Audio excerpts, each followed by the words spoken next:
the CO2 emissions linked to digital marketing are huge. Okay. It's today the same level as the car traffic. Okay. Nobody knows that. Yeah. Nobody talks about that. I'm learning something. Better a good AI than a bad boss, right? Of course, with La French Tech, for me, we are a great match. AI is indeed invading everything we do. It's changing the way we work. But the human qualities will become even more important. A leader, what matters is how you surround yourself.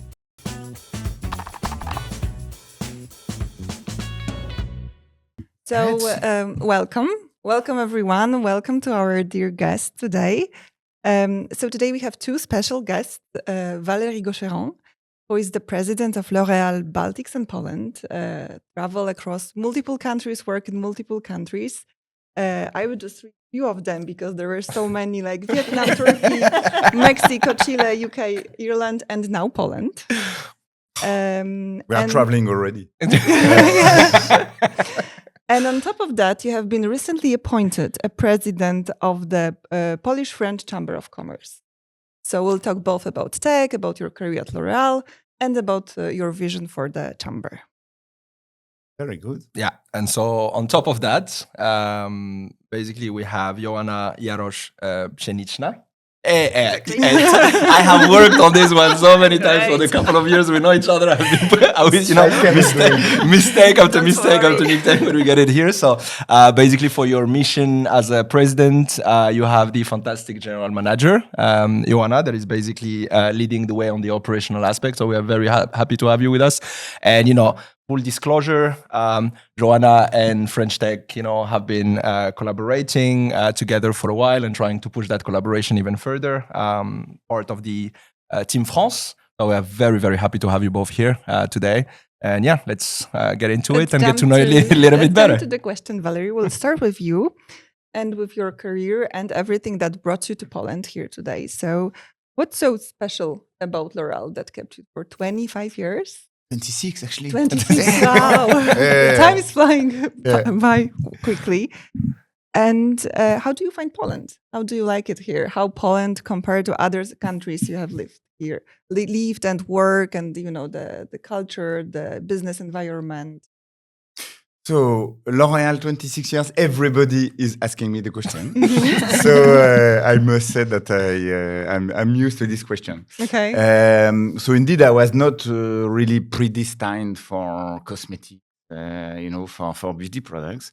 And I joined L'Oréal because as a French person, it's a very well-respected company when you are a young graduate. France in particular, and I wanted to travel. Okay. Actually, back then I had heard that indeed L'Oréal was offering international careers. That if you were ready to be exposed to very different cultures and countries, it was possible actually. That's how I end up joining L'Oréal. And I'm still there 26 years after because of, and I always share this with the young employees, the new recruits or the students when I do my duty over the campus activities. I'm still there because it's a very big company that to some extent still behaves as a smaller company. So in this matter, it's hard to believe. There is a lot of freedom, and me, I consider I have much more freedom than many people I know who are doing the same job as me in similar size companies. Mm-hmm. So there is a sense of entrepreneurship, of agility, of room for people to actually exert their job. And the second thing is that it's a very people-driven company. So it's clearly people over processes. Okay. And therefore, both dimensions are linked, right? This freedom, this entrepreneurship, and the people, because indeed L'Oréal in its DNA leaves room for people to make impact and to exert their job in a different way. So I'm still there because of that, because of this spirit. It's also a company that is about being poet and peasant. The founder said that, and it's very true. So we want people to be both creative, strategic, visionary, but at the same time down to earth, pragmatic, plan, know their business in detail, competition, field, etc. The business results. And doing this movement up and down, poet and peasant is something that is very appealing to me. That is very demanding for people because it's an intense company. But this is also one thing I really appreciate in L'Oréal.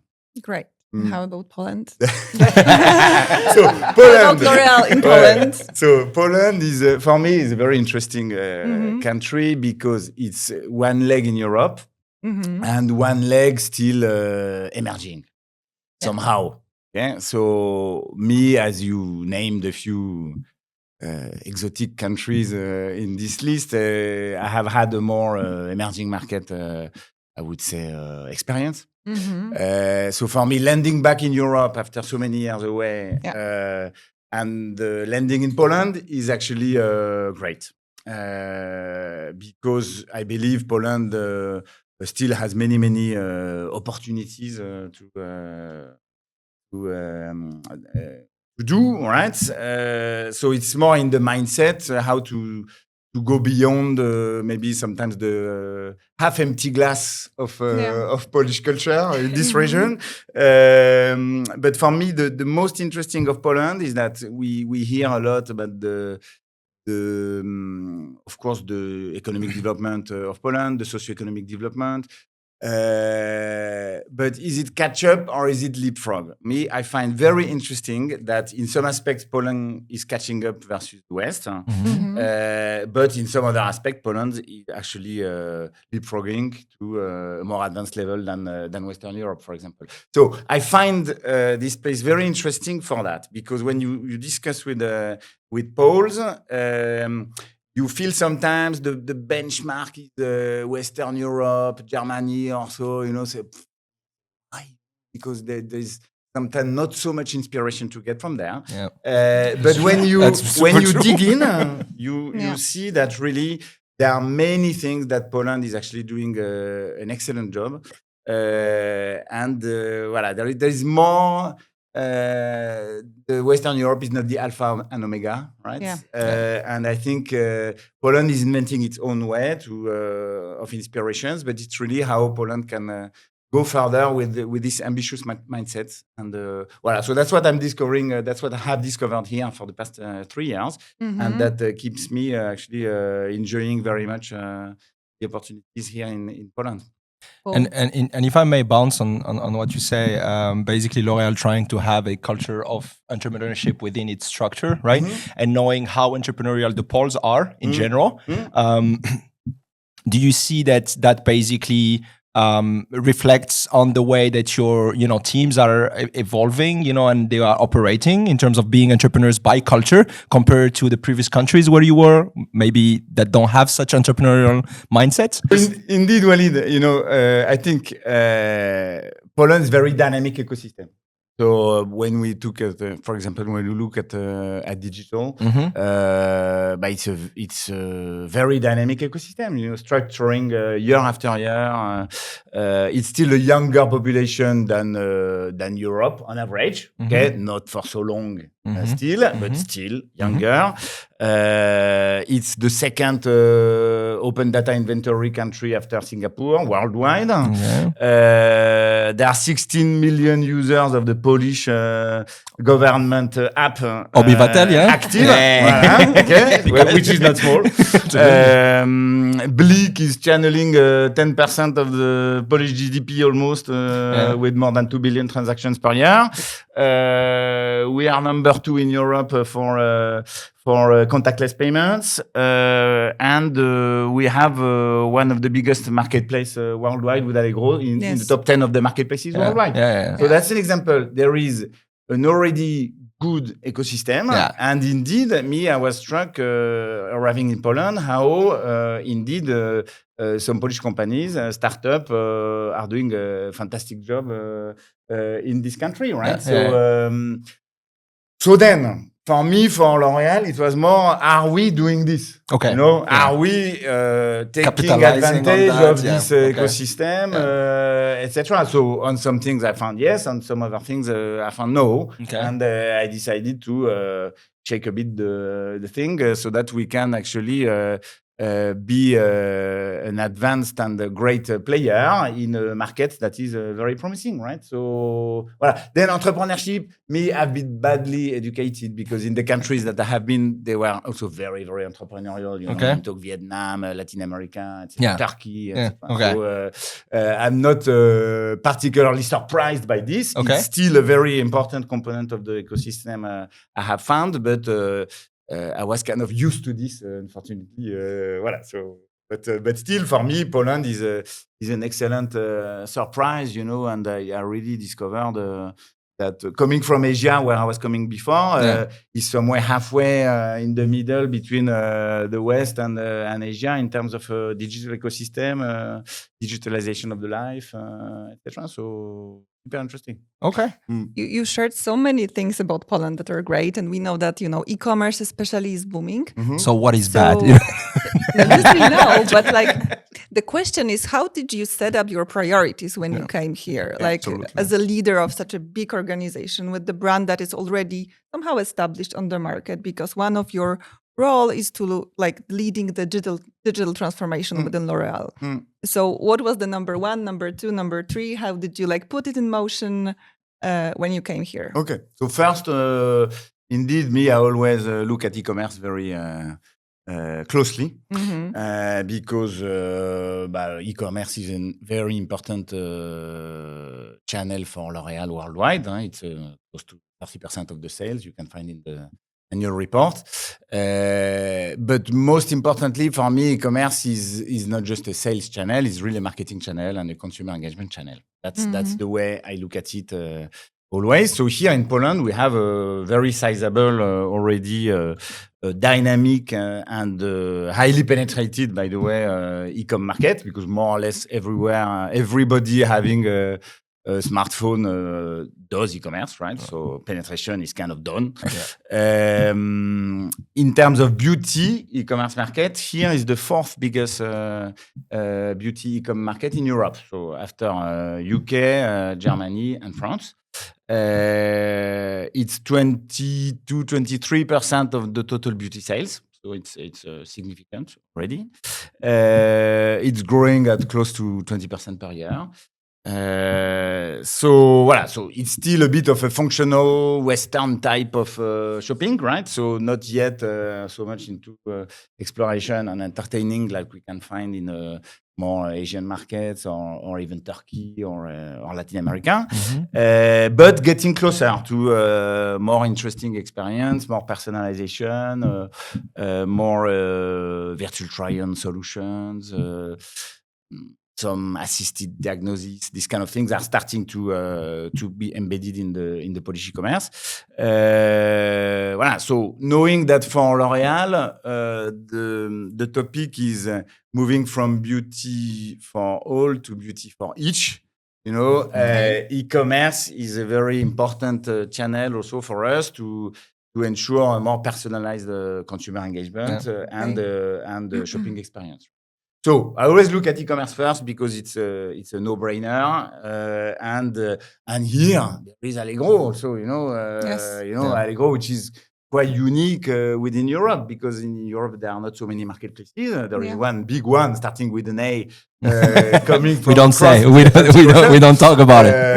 But it's very rare to have a big marketplace, local marketplace in a country like ours. So for me, it was also a very interesting challenge to see how to also for a group like L'Oréal with 36 international brands, how can we also deal with the marketplace and try to crack such an opportunity when we have 500 million people on Allegro every month with 15 million unique users or something like that, right? It's a monster, right? Yeah.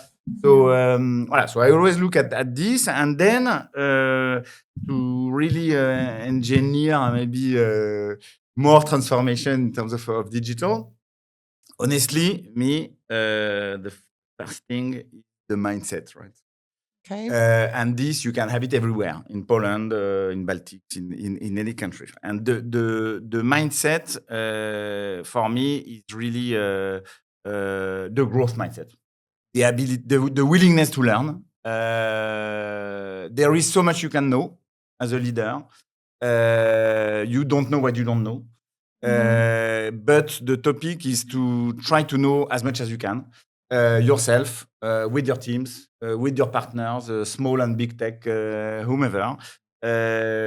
And it's a game of speed. So I tend to have the FOMO behavior, in terms of curiosity, and try to foster this also within the teams of L'Oréal.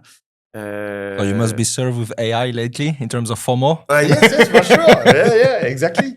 But at the end of the day, it's our job, it's our duty. When we want to build a successful business long term, we need to be extremely curious. And And also, what I see is that the more the people see that the more they want to know as well, right? Yeah. And, They're right. Yes, absolutely. Yeah. So for me, the mindset is number one, and in the mindset, I also put not too much self-complacency, because I think let's not believe we are so good, and let's really be open for even if you are a leader, to act as a challenger, kind of. So healthy worry, la saine inquiétude, as we say in French. So this is for me the key. Then stick to the business priorities. So let's relook at what are your business priorities as a company, and then see, okay, how can tech help me achieve them faster or bigger? But if I may, tech seems to be a little bit more than a help here. Like, I mean, because you're the big boss of L'Oréal in Poland and Baltics, but you have a boss, which is, everyone has a boss, right? Yes. So the big boss of L'Oréal, Nicolas Hieronymus, said that you are a beauty company, but you are actually a tech company. I would love to understand basically how you guys conceptualize that within a very old institution, right? L'Oréal is not, a young company, has been there forever, has basically driven the trend of beauty. And right now, you guys come out and say, we are a tech company, right? I would love to see, how this basically penetrates the different layers and how people identify to that, because it's not just about the CEO saying it. It's about people identifying that and carrying the message and pushing it through. So if you can walk us through that, would be great. But, so indeed, interesting question, because L'Oréal is founded in 1909 by Eugène Schueller, who was convinced that the company he was founding had to seize what is starting. So this spirit of innovation to, detect the trend before they exist and really jump on new innovation, etc., was at the heart of the founder's mindset, and it's a mindset we have in the culture of the company. Then our CEO Nicolas Hieronymus, indeed, he made the analogy a couple of years ago, I think. When he was meeting with a financial analyst, that L'Oréal is a Unicornus Rex. Okay, so it's a blend of the dinosaurs of 100 something years, right? With the speed and the innovative spirit of a unicorn, right? Okay. So, then we managed to get him over in Poland, which is also very important, because the fact that he came last year, that he wanted to come and that he came is very important, because it also puts the Poland on the map for a big beauty tech company like L'Oréal. And then, so to answer on the beauty tech. So yes, for sure. It's very surprising to people, when they hear that. But to be honest, L'Oréal is a company that has science at the heart, right? We spend more than 1 billion euro every year in R&I. Tech is everywhere. We use obviously like many companies, machine learning and artificial intelligence for many years in the research, in the labs, in the formulation, in the research and packaging. In beauty device that we provide to consumer to ensure more personalized experience, more high tech, etc. So it's absolutely everywhere in the company, you know.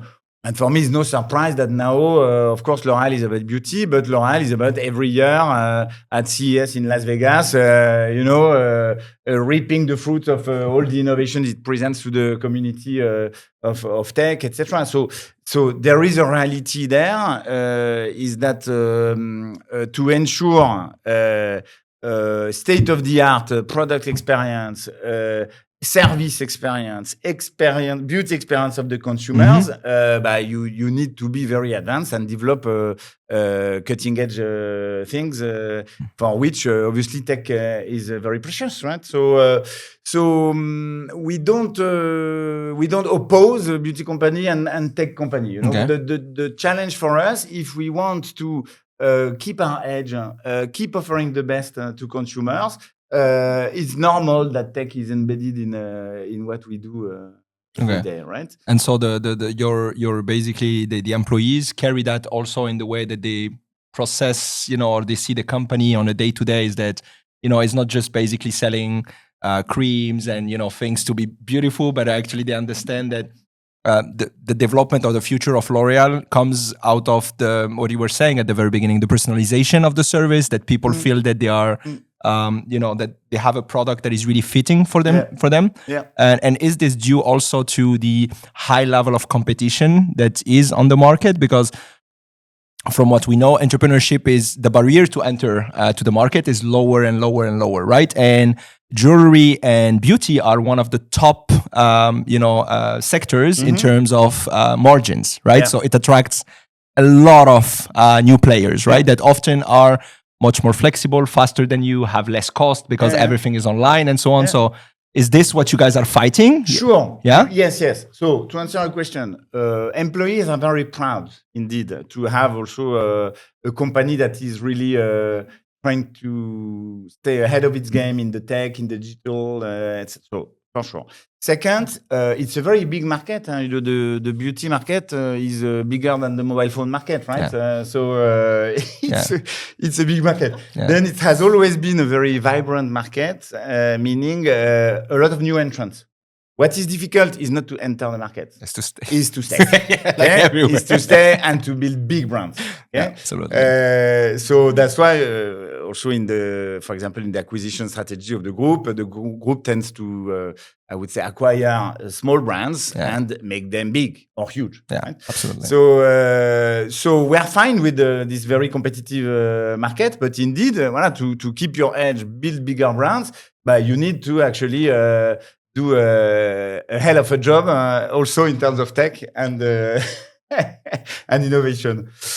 And to put you on the spot quickly, can I add something on beauty tech, because I'm quite passionate about the beauty tech. So for example, indeed we have a lot of devices that we can offer to consumers everywhere in the world and here in Poland as well. We can discuss a little bit about that. But for example, there is another area where I'm absolutely fascinated by how L'Oréal is progressing, is in the tech linked to sustainability. So there is an awful lot of tech going into all the sustainability programs of the group, so the formulation, the packaging. Okay. But then there is another one, because we talk digital and we talk sustainability. But for example, the digital emissions are huge. The CO2 emissions linked to digital marketing are huge. Okay. It's today the same level as the car traffic. Okay. Nobody knows that. Yeah. Nobody talks about that. I'm learning something. I see. So the digital marketing and media emissions is similar to worldwide car traffic. Wow. So and nobody talks about it. And so we want more green techs also from the big guys, etc.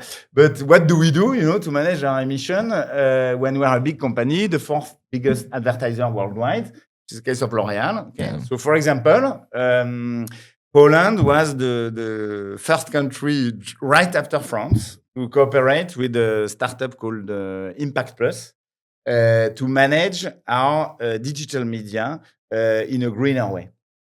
So I brought for you something actually because I really want to show you. So if I find it, our most prepared guest ever. I brought you two pictures of advertising for a foundation. One of them has 25,000 kbits and generates for 100,000 impressions 4.8 tons of CO2, which is the equivalent of 13 return flights Warsaw, Roissy, Charles de Gaulle. 13. And the one, this one is 710 kbytes, which generates per 100,000 impressions 0.5 tons of CO2. It's a minus 90% emission. Okay. Not only doesn't impact the media performance, and on the contrary, because it's quicker to load, etc. So it's just smaller click-through quality, rate is actually higher. Okay. Yeah. So there is absolutely no incompatibility between the definition, the weight, and the use that people make of it. Yeah. So, for example, we have collaborated with this startup to plan the integrality of our digital media in 2024, and we have reduced our digital emissions in L'Oréal Poland Baltics by 90%. Just by doing 90%. That, by optimizing the format. Optimizing the format of the banner. Because otherwise it's like the server that is like producing the emissions, like... it's basically the data centers are fed centers by... but it's because of what you put. Because of the layers of the image. So this for me, I'm very proud that, for example, L'Oréal starts working on this topic. Because indeed, we never hear about it. And knowing the scale and the impact of the digital emissions, it's a topic we need to tackle, right? So I'm looking actually for startups in this field also in Poland to help us be greener with our tech, or to some tech that enables to be greener, right? Okay. Because this is not a Polish startup. It's French startup. Yeah. Okay. We'll pass a message. I'm scouting. Yes, because because it's. What are other type of innovations? Yeah, tell us, because maybe we're gonna get some applications for you. So what is that? I have interesting public. A lot of startups in our community. So we have a lot of tech coming also to the consumer in Poland. So I don't know if you saw, but the group presented the Beauty Genius. Yes. Which is the, right here. The question is, go for it. This is exactly, because we wanted to know where it is, because we saw it in Vivatech, right? Which was one of the... So it has been launched in a few pilot countries. Okay. And it will come soon to Poland. Okay. Right. So can we know soon, or we just... We are talking months. Okay. Months, okay. We are not talking years, we are talking months. Okay. Okay. So that's one. Maybe we'll just explain to our community what it was, because I was able to test it at the stand at Vivatech. So it's like a tip giver application that gives you tips based on your skin and the problem that you described in the form of chat. You can share pictures, you can really interact and receive like very precise recommendation, right? Yes. And you're gonna launch this version in Poland soon. Okay. Yes. Perfect. So indeed, it's an AI beauty companion, quite holistic, which indeed gives I think a pretty interesting experience. No, you have tried it. So, but we have plenty of beauty tech also device coming. First, we have a set of techs already available in Poland. So we have the Yves Saint Laurent Rouge sur mesure, which enables you to actually create your shades of lipstick. We have the Yves Saint Laurent Scent Station to help you select your fragrance based on neuroscience. and your mood, etc. We have Armani Meta Profiler, which is a skincare high-tech device. We have, let me check my list, but we have a high-tech skin analyzer on most of our Quick question, skincare because brands. all those gadgets, tools seem to be linked to a brand, specifically Armani and so on. So do you develop them with those brands, and basically L'Oréal is the main entity that does the R&D and then push it to the market? Exactly. So this is what makes you the tech company. We develop the bone exactly. And you put the name on it, and you just okay, got you. Okay, sure. That makes sense. Okay, okay.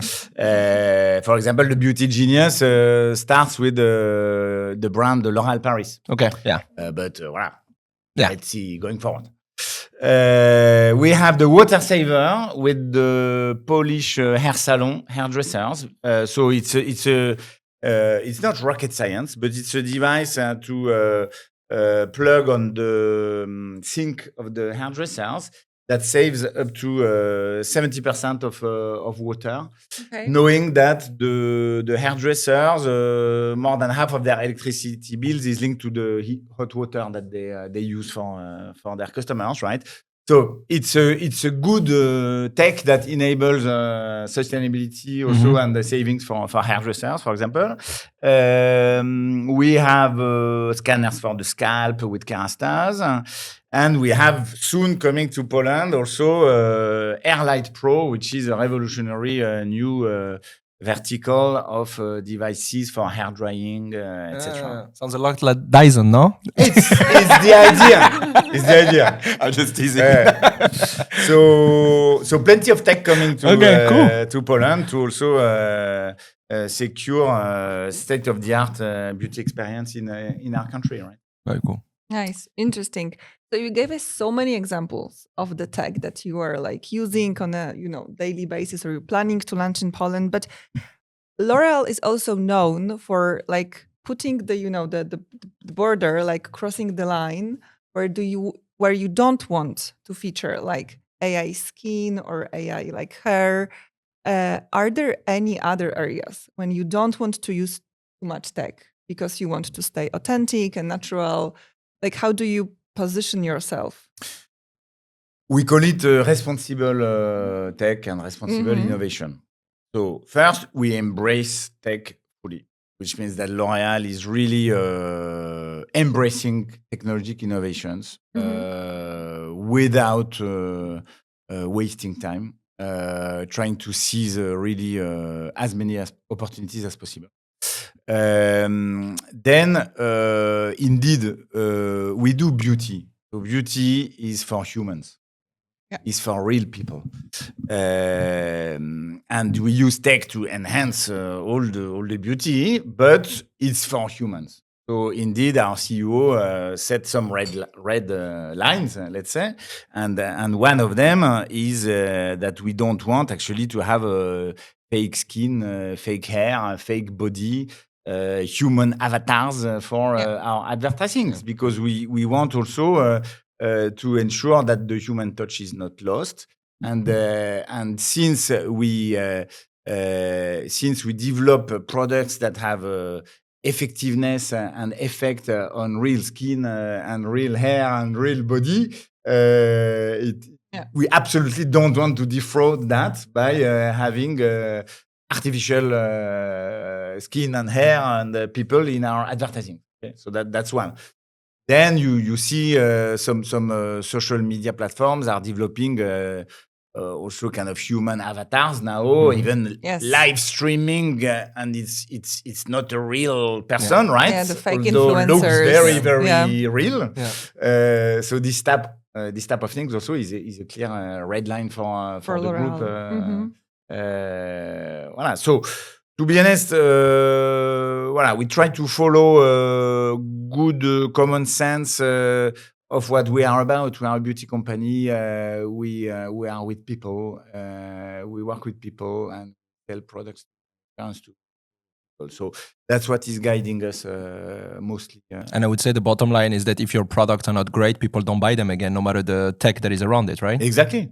Yes. I would say, like, The peace that would judge be is the consumer. Huh? exactly right. Yeah. If the cream is not good, they are not coming Sure. back, right? So, Sure. Yeah. But what is sure is that, for us, it's very important to sell the best products to the right person at the right time. Yeah. And to this extent, the trend for personalization is very important because it helps indeed delivering the best product for the best person, for the right person, and in the experience as well, right? So why I was talking tech at the service also of the business goals, because that's it. Our job is to give opportunity to people to test and use the best product for them. Okay. Yeah. So all the tech is helping us achieve this business goal faster, bigger scale, and with even more quality, right? Okay, so maybe let's move to how do you use AI internally at L'Oréal? Yes. Because we talked a lot about customer-facing AI. So what are your challenges as a leader within implementing AI at L'Oréal? How do you incentivize your employees to learn, to upskill them? How did you prepare the process here in Poland? What is specific about the process? So first, I must say that I'm quite proud that at L'Oréal Poland, we are one of the countries with the highest interest for AI in our employees and highest completion rates of trainings on AI. Because we have embarked a massive training scheme, a training program for all our employees. We have trained already dozens of thousands of employees worldwide, and Poland and Baltic is above 70% of completion of the training. There was huge interest and very speedy completion. Did you know why? Would you know why there is such interest here locally compared to others? First, or would you assess no, it? I think huge. Because you came in, the new boss is here. Let's go. Let's all go to AI. Huge interest for the reasons you mentioned earlier, right? That we have a vibrant ecosystem, that our poles are quite interested in tech, are quite entrepreneurial, agile. So just natural evolution of. I would say, and then of course, me as a leader, I have also put strong emphasis on this topic, right? Makes sense. For the FOMO, the curiosity, I think the duty of a leader is to really make sure we train people how to use it, right? And they learn from it and to use it better. So that was really the focus. So we have our own internal L'Oréal GPT as well. I would say a closed environment. It's quite classic, but we really entice and foster a culture so that our people use it a lot. Okay. And by the way, again, Poland Baltic is one of the highest ratio of usage of the L'Oréal GPT. So for me, you said, Marta, what's the challenge of a leader? The challenge of a leader is to train the people and to ensure people try, test, learn how to use it better, etc. And that's what we are trying to do. Then, as a leader, we decide what we want to use, what we don't want to use as well, right? So, but I entice really people to test and learn as many AI solutions as possible with their personal accounts, because we cannot try them all with L'Oréal account. We really organize a lot of seminars, webinars, training around all those solutions. Because in the end, we want people to get friendly with it and use it better. To not be scared about it? No, I think, of course, there are some threats, etc. But the dominant culture that we are trying to foster is to embrace it. Then use it responsibly. We set some red lines, etc. But is more embracing it. Also, AI, as you know, is enabling maybe medium-performing companies to excel better. So for an excelling company, if you want to stay on top of your game, you have to do even more, right? But I would even I would challenge this vision, right? Because we often think, like, when we look at for example, if I take a very concrete example, which is the digital creation or the technological development, right? Some studies have been made since AI, came to the market and became basically a foundation tool of productivity, right?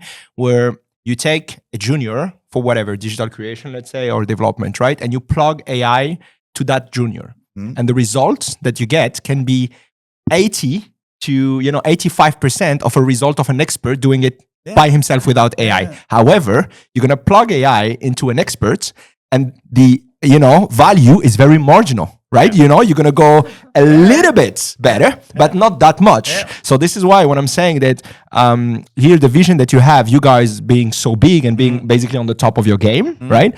And then you plug AI into it, you really have to have it as a fundamental layer of what you do on a day-to-day for it to have an impact. Sure. Because if you just use it on a little bit, right, you're like, it's just exactly, right? You don't have that much of Yes. So absolutely. That's so voilà. And then me, on a personal note, because I'm indeed quite FOMO and curious country manager on this. But my motto is, if not better, faster. And if not faster, better. Right? I think the companies that will manage both to embrace AI well and fast, while building interesting interactions on the human side, are going to be the winners, right? Can you tell us a bit about, sorry, I'm jumping on yours on this one. Go ahead. On the emotional intelligence that you talked about last year in Impact, right? Like, because it fits very much about what you're saying right now. So if you can tell us a little bit about that philosophy of the emotional intelligence. That's a bit that, because indeed, last year I read indeed a big article in the Harvard Business Review. They were, I think the title was something like, can AI replace a good leader, or something like that, a great leader, or something like that. Of course, no. So I was very interested, When very interested in this article. So basically, what it was showing is that I think it was 70% of the managers have a lot of trust at least last year, it was from last year, had a lot of trust in AI when it is to positively affecting their work, but also decision making or critical help in making, even strategy definition, and even evaluation of my performance as a manager. If my KPIs are well defined, AI can I trust AI so much that AI can evaluate me on my KPIs. As a leader. So me, I decoded it like, better a good AI than a bad boss, right? But when you dig a little bit more in the article, it was saying, especially if the feedback is positive, right? Okay. If you have to have negative feedback, the human touch is still preferable. Yeah. So that was quite interesting because it was showing a high level of trust, but not at all cost. So in the end, I link it with the human, because at the end of the day, you have AI is indeed invading everything we do. Is changing the way we work, but the human qualities will become even more important, right? So. And today, when you read about what people think about their boss and their manager, etc., so I remember another survey. I think it was a Gartner or 2024 last year, etc. They were saying that only 29% of people think their boss leads with human values and humanity. So I think there is still a lot of work to do anyway in human leadership. And I think also with my personal opinion, but with the development of AI, people will value the human interactions even more, right? Yeah. So for me, it's fine because I'm a big fan of authentic and sincere leadership, etc. But it's a culture that I think companies need to foster even more if they don't have it in the times of AI times and the tech explosion, right? So voilà, so that's why I shared indeed last year that I think AI will have a consequence to develop EI more even because EI will matter even more. Yeah. Absolutely. And basically trying to also move on to your other hats, right? We talked about L'Oréal and everything that you have been doing for L'Oréal for the past 26 years. But of course, it seems that, you're not busy enough. And then you decided to go for the presidency of the French Chamber, Polish French Chamber of Commerce. But I think this is very linked to all, high performers, right? You need to always have many things ongoing and, try to touch on many things and impact many things. So could you basically tell us what's your objectives by taking on this role, what you are looking to change? Because you are, let's say, a new guy on the market, and then you decide to jump onto, one of the most known institution that is linking the both markets. So what are you looking to achieve doing that, and what are your objectives? Well, I speak under your control. Yeah. This is why, and I don't know if I don't know if I'm a new guy or not, but no, I think very exciting, because indeed, France and Poland are long-term partners. It's not new. We know economically, France is in the top 3 of the foreign investors. In Poland, the Chamber of Commerce is a big institution, right? Because it has between 300 and 400 members. Big, medium, small, startup, French companies, Polish companies. So it's a very diverse ecosystem. So of course, all members have different expectations then because they are all different and have different interests, etc. But I think they all have in common to be willing to develop their business, develop new opportunities, develop the networking, access maybe to some expertise that are present in other members of the chamber. So voilà. So I'm very happy to take on this additional role because I think in a dynamic environment like Poland, speed matters.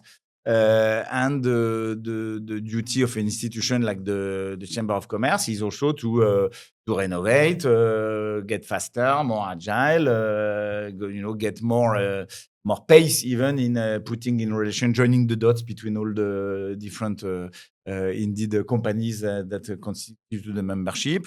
I wish we can involve also more the youth. Okay, so with more young leaders also in the chambers, and that we can develop more partnerships as well. Because anyway, in my job or in the Chamber of Commerce, I believe in the strength of partnerships. There's so much you can do on your own, and collective intelligence needs to prevail by also having partnerships, right? So I think there are many types of partnerships. Still doable in different fields, right? Obviously the education, educative, digital, technological, and I wish we can do more of those, right? Because that they are the ones that will be critical indeed to gain more momentum and continue developing French-Polish relationship. I think now very nice moment with the Polish presidency of the European Union. So the chamber, we wish to bring our humble contribution to also this agenda, and I think it's a nice agenda because for Europe is about, of course, sustainable growth, but also competitive growth, right? So how can we combine this also from a Polish-French point of view in Poland? So that's what led me this new challenge here, surrounded with very interesting people, very diverse. So you're enjoying it. That's what you're saying so far. Yeah, so far. I don't know if you are, but me, I am. Okay. Okay, so we'll maybe follow up on something that is very specific for French Tech Warsaw, which is tech. Yes. What are the tech subjects that are important for your members, like the burning subjects that they're willing to have, like, I don't know, workshops or lectures? How do you plan as a chamber position yourselves, like within the tech and innovation industry and subjects, and what type of content and help you want to bring to your members? So we have a network of members who actually work a lot of tech solutions with local startups or big techs or whatever. So also, how can we join the dots between all these people? How can we also collaborate with of course, with La French Tech? For me, we are a great match. What can we do together? I think I personally try to have the mindset of ambition. Humility and ambition, So we need to be humble with what's going on because there is so much you can know. But the ambition, actually, collectively with partnerships, etc., to try to join the dots better, to propose better solutions to people. And I think our members are looking for that, right? So they are looking to see which tech do the big companies or medium companies have, who do they work with, how can they partner with La French Tech, take more initiative. And if you allow me here to dig a little bit into this here, when you talk about trying to connect the dots, which with Joanna from actually the very beginning when we started the French Tech Warsaw, we had this discussion that innovation was becoming basically the kind of main trend of how the chamber wanted to evolve throughout time. And now you're talking about connecting the dot between the big groups. And we know from experience that the big groups are not perceived as very startup friendly, very tech friendly in general, no matter where they are, right? They are often actually seen by the startups to be more startup killers than startup helpers, right? Because the lead time, the processing, often startup put all their eggs into that basket because that deal can change the course of their business. So first of all, the first question is, how are you able to sit all those big guys? I'm not talking about the small guys, but the big guys that actually can make a difference on the market, the likes like L'Oréal, Orange, BNP, and so on and so on. You sit them together and actually make them more agile, because maybe that's the case for L'Oréal, but I can tell you that that's not the case for everyone. So how do you do that? And within, setting up this process, what is the initiative or the couple of initiatives that you are the most proudest in terms of, or the most excited about, saying, okay, we are connecting the dots. This is the rules that we play with, and this is the thing that we want to achieve. How do you guys do that? So can I put back my L'Oréal hat for a while? Please go for it. Absolutely. So I'll put back my L'Oréal hat. That's cool. Okay. So, for example, you said the big groups, etc. Not all of them are maybe open or whatever, or maybe they work with a more centralized. I mean, they can have. That's the thing, that we know there is a discrepancy between what they want to do and what they actually do, right? Because there is always that discrepancy between how the leadership wants to achieve things, but then how does it trickle down to the different layers of middle management, and that will push things. So I'll give you a local example of L'Oréal in Poland. Sure. Okay. So me, indeed, I'm a big believer in for example, in the intergenerational dialogue. And so I decided to do here something I wanted to do for at least 10 or 15 years and had never done. And I decided to do it in Poland. Okay. So I set up what I call Innovation Squad, which is a group of, I would say, youngsters, intrapreneurs within L'Oréal Poland. So I pitch them, innovation can come from anywhere. Bring your greatest ideas. So I'm in the third edition now, third year. Roughly 50 young employees apply every year. We select 10 to 12. Then we funnel down their 12 ideas into 3 ideas, right? 3 projects that become project. them. We put budget for the execution of the projects. We coach them all year round with the innovation coach. We skill them with our partners, big tech, small tech, whatever. Me, I see them every month. They interact with the senior management of the company, etc. We help them shape their project. We help them pivot.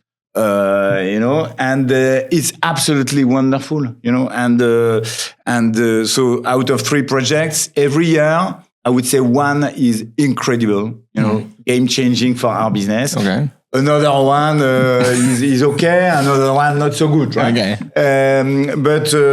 So really, it's possible for a big company here at local level in Poland, whatever headquarters or whatever are saying, to foster a culture of innovation. These people are ambassadors of innovation for the rest of the community. Yeah. We treat them well, so yes. So they also red feel carpet. It's a fast track, etc. Yeah. Then everybody gets jealous. Exactly. And me, I had a lot of all the middle managers saying, "Oh no, what's going on with this? Can I be an I want to innovator?" know." So then, what I did the year after, I created the same program for the senior leaders of L'Oréal Poland. Okay. Actually, so the top guys. FOMO again. Yeah, exactly. Working with So FOMO the again. top 60, 70 directors. Okay.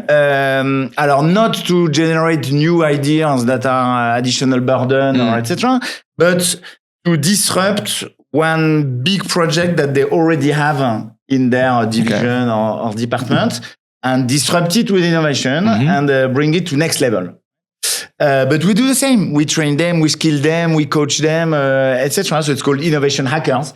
And it works less well than with the young, but still. Because maybe they have something to lose. The youngsters don't, Exactly. I can just throw it in the air. But still it works. It contributes to fostering a culture of innovation. And then I have the third level of my innovation product offer, is the innovation board, where I set up a board where I meet 3-4 times a year with 10 to 15 important people in the ecosystem of Poland, between big tech, small tech,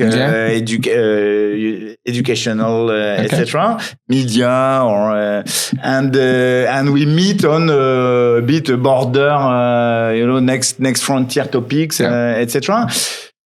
So it's possible to create innovation culture at local level in any company. And it's back to the mindset. It depends on your mindset, if you have the growth mindset, etc. So, for example, me as L'Oréal here, I'm trying to really foster this culture. And it starts to work. We make a survey for people to evaluate the level of innovation of their boss, of their manager, etc. And it progresses. Okay. So, and so how do you basically how are you able to transpose that to the strategy with the other, big companies in the chamber? Then that's, that's we don't know yet. But on the agenda, yes. But we believe nothing is impossible. Absolutely. And actually, we want to foster more dialogue, more dialogue, intergenerational as well. We need to listen more to the youth. Do you see fear in the big groups in terms of the innovation and how fast it's going? Because it's absolutely exponential right now in the past couple of years. It's very exponential, right? So if you basically, week by week, if you're not up to date, you can already have passed, major information. So do you see you guys, you and I are basically dealing with those big groups? Do you see some fear related to the fact that they can stay behind in terms of the innovation or how fast they can go on the market with that? They are much more. No, I think the fear is linked to indeed people being overwhelmed and not keeping up with the pace. Exactly, yeah. Hence, my point that when you're a big group, your headquarters is going very fast with the innovation, etc. Then it's your job locally to speed up the culture as well, so that you don't feel so overwhelmed by what the headquarters are developing or whatever. The fear is linked to that. So it's in our hands. We can control this by actually speeding up the adoption culture, So that's why I insisted on that part, for example, locally. Okay. Then at the chamber, we are discussing what we can do, but also it's more partnerships, etc. We have to be both ambitious and humble, and okay, maybe some people are less receptive to the topic, etc. But it doesn't prevent us from trying to develop more network, to make partnerships with La French Tech or because I think it's a bigger cause, and we all have our role to play. We know some technologies are cheaper in Poland. Sometimes you have great systems in Poland, and then your headquarters of big companies have a system that is less good and 3 times the price, So there is an ecosystem of tech in Poland that enables also smaller companies to have access to very interesting technologies. So how to contribute to that? Well, we don't have concrete revelations to make at this point. We want controversy, Otherwise, we want buzz. But we are open and we are willing to contribute. Yeah, because the needs of the smaller company tend to be very concrete and practical at the same time. Very different from the big companies that are hunting for startups and the solutions that already exist, and they need to create content with AI, for example. So this is I guess that's going to be 2 different offerings for your members. Or we need to. That. Yeah, because we have a more difficult job. That's for sure. Because we have a diversity of members, very different expectations, different nature, different personas. That's our challenge. Let's say. Okay. So let's meet next year, and we are going to talk more about our project. Absolutely, we'll absolutely do that. Basically, here it's. I would say, how would you assess the expat, community here in Poland and in Warsaw, because you have been French expat community. Yes, absolutely. Yeah, I didn't know French tech, and so I didn't precise. Yeah, the French one, obviously, everything else is out of our scope.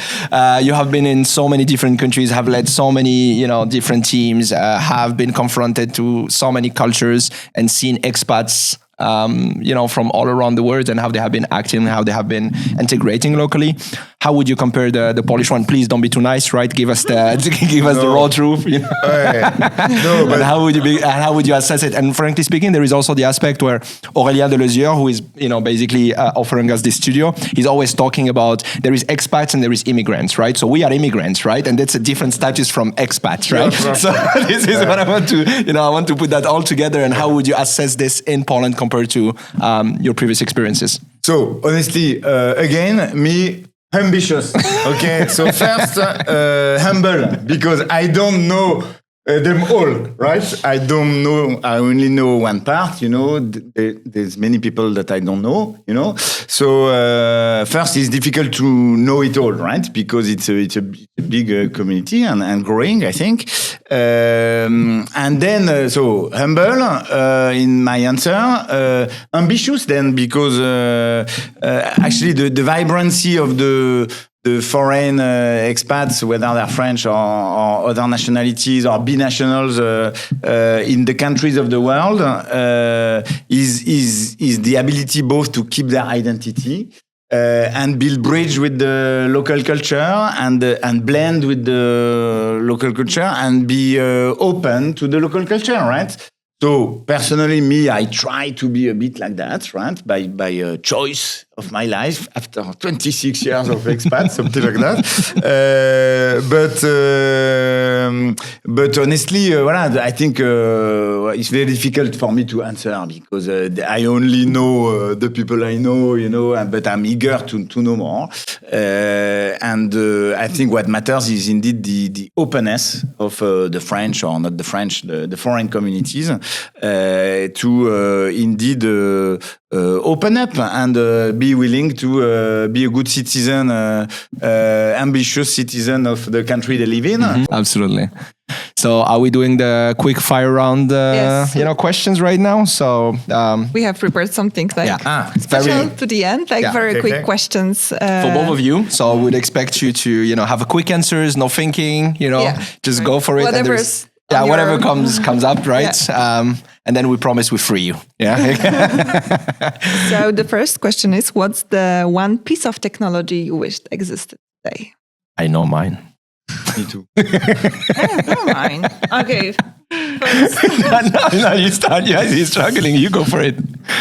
I like this, old cassettes because I was sure that I will listen all the piece of music as it was thought by the author. And That's not very innovation, am I? I know. It's vintage. Vintage technology. Okay. Whatever comes to your mind, this is like a valid answer. For me, I have one very clear one. Yeah. I'm not an engineer, and I don't understand why we cannot have wireless electricity. Okay, so today we still need a wire to charge and to put electricity in the device. We still need a battery, etc. And we have disrupted so many things in 50 years. Yeah. And we still have to plug.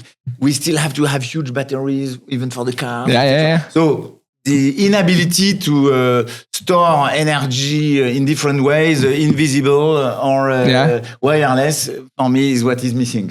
So, yeah, we have an expert in the team, in our French tech team, which is Emmanuel Likelskiba, right? And he's into that sector of green tech, and he's always telling us that even though the electricity has been invented so long ago, we're still struggling with basic things of it, which is how do you store it, for instance, and you're still struggling with what we can do today, and we still haven't found a way to do that. Yeah, absolutely.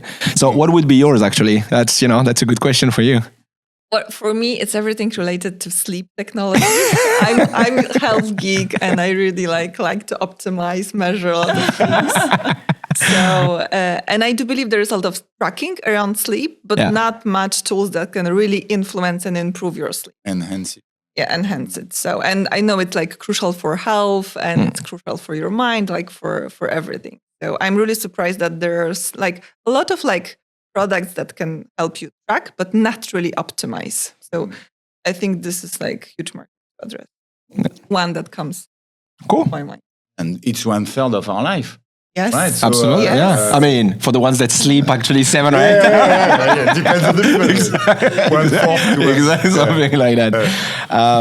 All right. So this one will be for me. So hybrid work versus office. What do you prefer and why? Office, because I really believe in exchange. Okay. That's straightforward. Concentrate at home, but to have this creative. Yeah, and you guys need to make people do stuff. You're the leader, so you need to actually be for me, office for sure. Office for sure. Creativity, exchanging, recharge energy. I'm an extrovert, so I need people. Are you to recharge really? my energy. But even it's for me is absolutely indispensable. Cool. So do you have office policy at L'Oréal? Really? Yeah, we have a classic hybrid. Max 2 days home office per week. Okay, max 2 days. But me, for example, I go every day. Yeah, I do 1 day a year of home office. But it's my choice. Yeah, absolutely. Okay. So what's the best career advice you have ever received? Okay. Alors, I still live off this advice, which was given to me about 10 years ago by a coach. For a leader, what matters is how you surround yourself. This person told me, you no use to clone yourself, right? Yeah. So, but think about how you surround yourself. Yeah. So that was the best advice. There is a saying that a person is a sum of 5 people they meet the most, right? So this is All right. And so the next one would be what book that has influenced you the most, that changed something in the approach that you do things, or, you would recommend? Well, in past 2 years, I see 2. I see the Lean Startup. Oh, yeah. So, we all went through this one. Yeah. Okay, so honestly, wow. Yeah. Great, small, excellent. Yeah. And the second one is even smaller. Is How Iceberg is Melting by John Cotter. It's the story about the fable about the penguins who need to change their environment to survive. Mm-hmm. It's wonderful. And I took a course of fast reading. Okay. Oh, okay. So this like diagonal type of reading, or there are like several techniques. Okay. But indeed, anyway, you need to have something to guide you, whatever you jump. Yeah. So now I read more books like that. Okay. But these two, Lean Startup and Our Iceberg is Melting, a lot of inspiration for my job, and even can be read by absolutely. teenagers. Yeah. And just sorry, how do you apply Lean Startup to L'Oréal? Because Lean Startup is very specific, it's not just about the name startup, but the way that things are done, the speed that is needed into the Lean Startup. And the way that you take off things and put things and take off, and Alors first, I told you, L'Oréal is quite fast for a big company, culturally. You remember? Yeah. Second thing, I think the Lean Startup is done for that, because it's done to teach the innovation spirit mindset to people also working in any type of corporations, right? So I think it's suited for entrepreneurs. And then for me, the main thing I'm taking out for the L'Oréal people in Poland is the think big, for sure, is the pivot quickly. Okay? So stop when it's not working, pivot it, right? And don't. And the third idea is this idea of MVP, or also at least the speed over perfection. Yeah. Which in a Polish culture context, wow, is not easy, it's tough. Because the culture of perfectionism is there. Yeah. Right. So for me, I would say very applicable. Okay. Stretch to teach it to the people, but very applicable. Super. This book to any type of company, even big, everywhere. And in Poland, very useful for the pivoting and the speed over perfection, which I see sometimes are a bit of a tendency to be difficult to manage. Absolutely. Yours, Joanna? First of habit. For me, it's dealing with habits. It's important for us trying to be able to. Yeah, and talking about that, Joanna was so impressive, because when we started actually to collaborate a little bit together, and she, we talk, and and she's like, I wake up at 5 a.m., go to the gym, then take care of my kids, then do this. And I'm like, what the hell? She's a robot, impressive. And I do that every day, and she goes to the party, with everyone, and then goes back, and 5 a.m. she's awake to this. So very impressive. So yeah, I'm not surprised that this is your favorite book. There is like a book 5 a.m. club, and there is like a movement of people who are waking up at 5 a.m. So you really wake up at 5 a.m. every day? It's insane. Okay. Oh my God. What about you? Do you have a book that changed everything? I really like Infinite Games. Okay.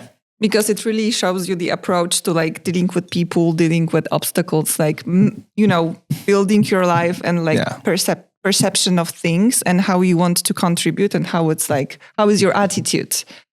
And that the play is important. And very often we are so caught up in life and in business that we forget just to enjoy it and the play, and have this playfulness that we can build like more together. So this is like important, like high level approach, I would say. And recently I read like 2 interesting books, because we talk a lot about technology, and I was reading a book about scaling people from the CEO of Stripe. Very interesting, very practical. You have the name of the book? Scaling People. Scaling People. That's the name. Okay, I forgot what's the concept. And there is another book like The Great CEO Within of Matt Mochary, because no one really teaches you how to be a good CEO. Yeah. And this book is like, he's like very well-known coach from startup from the Silicon Valley. And this is very practical, actually. He gives like very practical advice on how to run meetings, how to set up priorities. And it's very thin. The audiobook is only like 5 hours. But it's somehow opened my mind on like many topics. So this is like mind opener. It's a great effect of reading a good book. So cool. I will still add mine, because we are in the book, so maybe it can benefit someone. But back then, 10 years ago, when I started to work here in Poland, or working in one of those big companies, a friend of mine gave me Tim Ferriss, the 4 hours week work. Yeah. And that book changed absolutely everything for me, because after reading that book, which I'm not a huge reader, I read business cases and articles and things like this, but not, and this one he was like, Walid, you have to read it. And basically, just, go for it.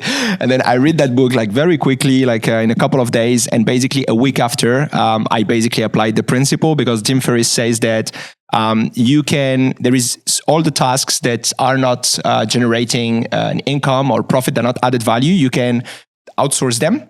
And he gave so many practical things where you can find people to outsource, things, and then basically focus on high value, tasks. And a week after, I put myself part-time in that job, took another job in Warsaw because back then was in Łódź, and half of my job was done by people across the world. Even though I was paying more money, but I was making more money, right? Mm-hmm. And that's basically kickstarted my entrepreneurial journey. Wow. Tim Ferriss, the 4 hours work week, that really changed everything for me. You became much more effective. Oh, I became just someone that did not care about anymore doing everything myself. And I understood that I could let someone do something for me 70%. Mm-hmm. And that would be still good enough for me to basically focus that time into doing something at the excellence of what I believed I could do. And and generated actually more cash because then you get just more job done, simply, right? So, Cool. So the last question, very simple one. Your favorite places in Warsaw, because we are like French Tech Warsaw, so you want to also emphasize a little bit like this. Start, yes, but I believe that Vistula River, changing both sides because they are pretty different. You can.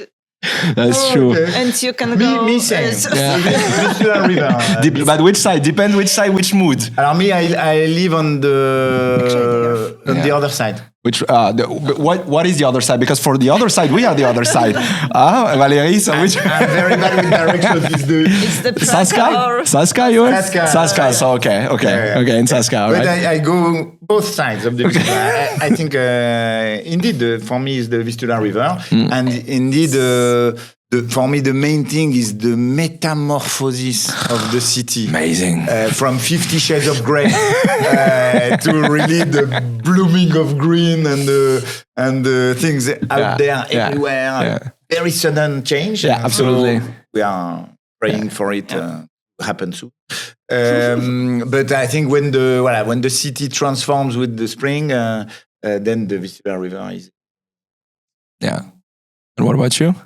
Favorite place in Warsaw? Yeah, man. I mean, we are all living here, so I guess, all tips are good to take, yeah? Where I really like a coffee spot in my district, Secret Life. Okay. This is where I go to chill, just like it's a walkable distance from my place. It's Żoliborz, Old Żoliborz. Which is a very cool neighborhood too, And I really like my office.